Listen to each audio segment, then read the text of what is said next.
ba? Kasi ewan mo kung anong oras kayo punta. Hindi ba nag-ano kayo? Kasi natin kami kayo dito. Ano oras sila? Babalik natin mo pa si ate dyan.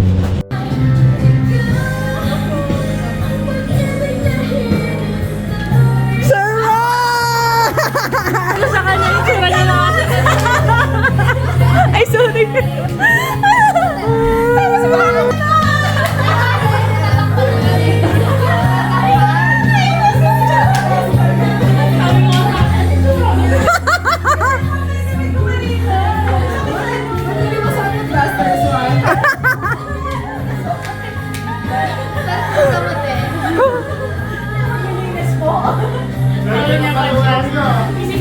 Hindi ko nakita si Jasmine kanina sa church. Hindi na akong message kanina. Sabi ko, wala siya doon. Yung message mo, mapagkay mo dito. Sabi niya, bukas mo talaga kami magiging. Kita ba kami dyan?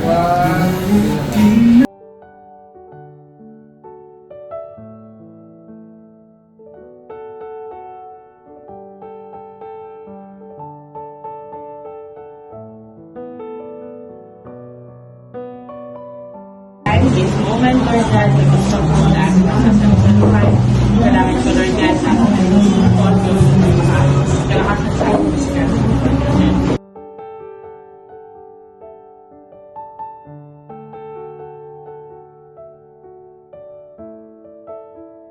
Welcome to Jess's Bridal Shower!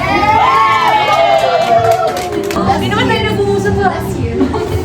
Siyempre, hindi ko naman kailangan kasama. Ako na lang wala ng question. Here, nagkakilala si Bridal. 13. 13. Grabe. Grabe ate. 13. Courage na sila. Oh, 13. Proverbs 31. So, makakishare kung ano ba yung pagiging wife according to the Bible. She gets up while it is still night. She provides food for her family and portions for her female servants.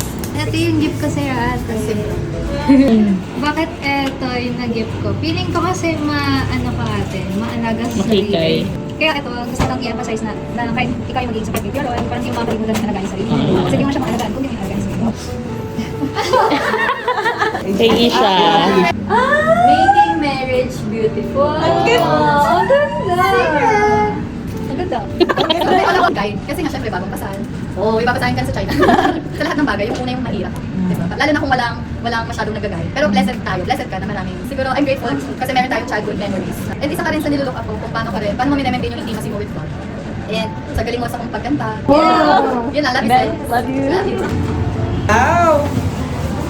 Ganda. Wow. Thank you. Ano message mo sa friends? Sa marriage, hindi naman parang hindi lagi masaya, hindi lagi nasa kanyang stage, marami pagsubok na dadaan. Hindi maiwasan na meron silang magagawa ng gusto. Pero I always look at yung side na mas marami siyang ginawang tama. Kaysa doon sa nakita mo na hindi maganda sa kanya. Kasi yung proper communication lang na hindi kayo matutulog na hindi tayo nag-uusap. Kung ano yung nangyari, kung ano yung nakasama sa loob mo. Kasi kung nasaktan ka, balik naman yun eh. So sabihin ko lang sa kanya na hindi mo nagustuhan, hindi ko komportable sa gano'n. Feeling ko iiyak ako sa'yo. Gluta tayo. Wow, taray naman. Thank you, girl. Message. Hello, you. Congrats, ate. Final. Nakasal. Yay! After how many years? 2 years eh. 2 years? What years? Hindi nung nag-engage. 2 years. Malaki talaga kami dyan. Umalis ka. Nakaka-try. Pero naiintindihan naman namin. So, dami din nila sacrifice para makaabot sa sinigil point namin. And sobrang happy ako para. Sobrang deserving. Magbigay mo na na. Surprise! Welcome to Marriage Life. Love, Jack and Jess. Message ko sa'yo. Yun. Meron kasi kaming tawagan. Enjoy. Intimacy. Yung tawag yun. Galing siya sa parang sa youth well na about intimacy yung topic. Okay? Enjoy mo lang yung life as wife. Kasi as long as, masaya naman siya as long as parehas kayo. Wala mahal ka namin. Mahal ka namin. Nawa naging masaya ka ngayong araw na to. Oo naman ka. Masaya ka namin. And enjoy mo lang yung moment na to. Iiyak ka. Thank you mga kapatid. Hindi ko naman inakala itong mga ganitong mga program na. So, ayun. Thank you for tinuring mo kami ng Oo naman. We feel honored. Yeah. Message mo naman sa kanila. Uy, thank you talaga. Hindi ko inakala. Kala ko talaga mag-aayos lang ako ng mga para bukas, giveaway, gano'n. Thank you sa effort. Thank you sa mga words. Sir, Wisdom. As a family, as friends, thank you for for preparing all of this, for the relaxation.